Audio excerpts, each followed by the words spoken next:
680's Richard Southern joins us now. Richard, Bombardier has sold its Downsview assembly site.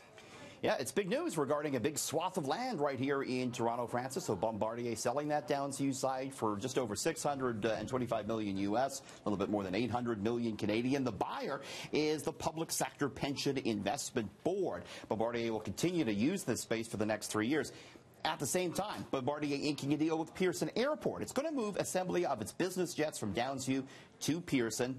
What's also made it Downsview, though, is the company's Q400 jets, the ones that, or turboprops, the ones that Porter uses. We don't know what will become of that. Bombardier needs the cash to shore up its balance sheet, Francis. It said it was only using 10% of that Downsview site. What we also don't know is what the pension plan is going to do with that particular location just yet. Could be condos one day, who knows? It could be, you never know. Well, April GTA housing numbers are in, and they're showing more big year-over-year declines, although maybe the market is stabilizing?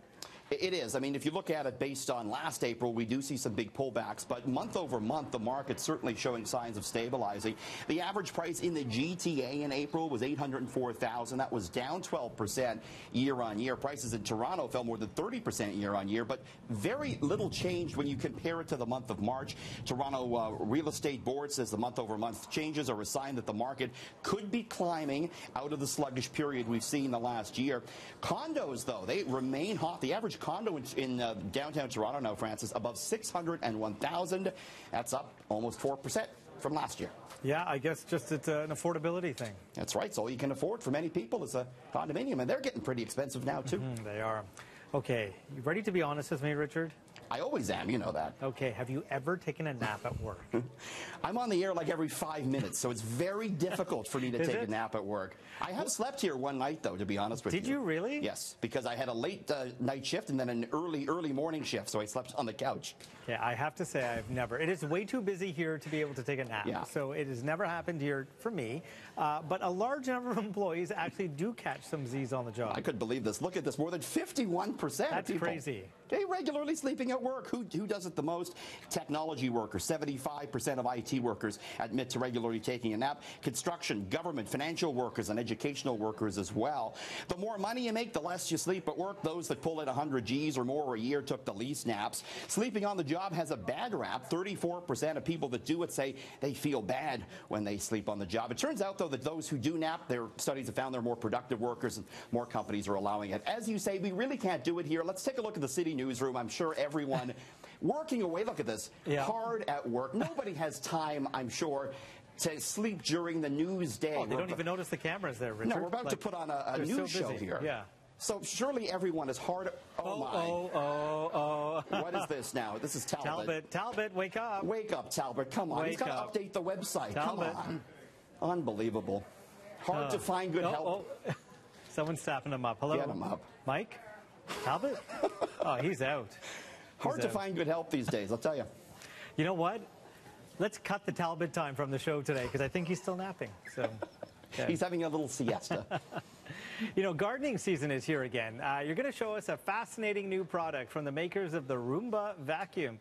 It promises to eliminate one of the worst gardening chores. Yeah, weeding. So this is pretty cool. Look at this. Instead of carpet cleaning this time from the makers of the Roomba, it's this little robot designed to kill your weeds in your garden. It's called the Turtill, 2.5-pound robot. It uses solar energy. It goes around and it finds plants that are small, and it sort of cuts them with a little wire that it has underneath. If there's a plant you don't want it to cut, you could put that little circular object around it, and it'll go around your little seedling.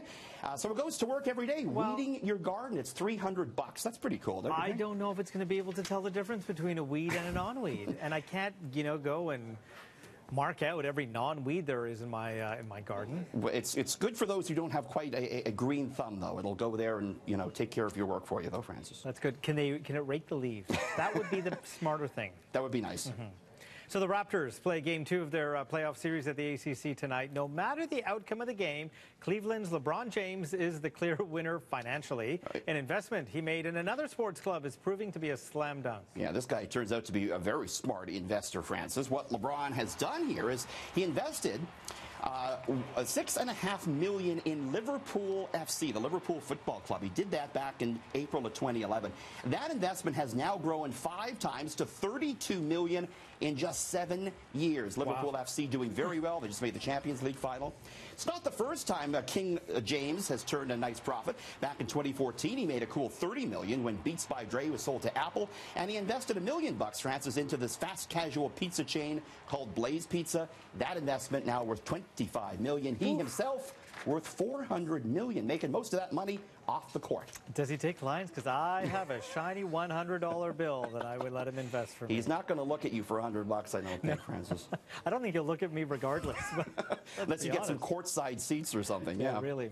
So there's a campaign underway to get a new emoji approved. It's one that speaks to a big annoyance for many. Yeah, allergies, Francis. So look at that. That's pretty cute. Yeah. Campaign underway, petition underway to try and get this official allergy emoji installed. Its eyes are watering, it's sniffing, got pollen all around it. 40% of Canadians, more than 16 million people, regularly suffer from allergies, and of course people love their little emojis, so we'll see if that one becomes an official one or not. You know what? Including me, and I was sneezing today, and I'm like, do I need to start taking my allergy pills? And I kind of think so. It's that time of year. It is. All right. Thank you, Richard. See you tomorrow. We'll see you.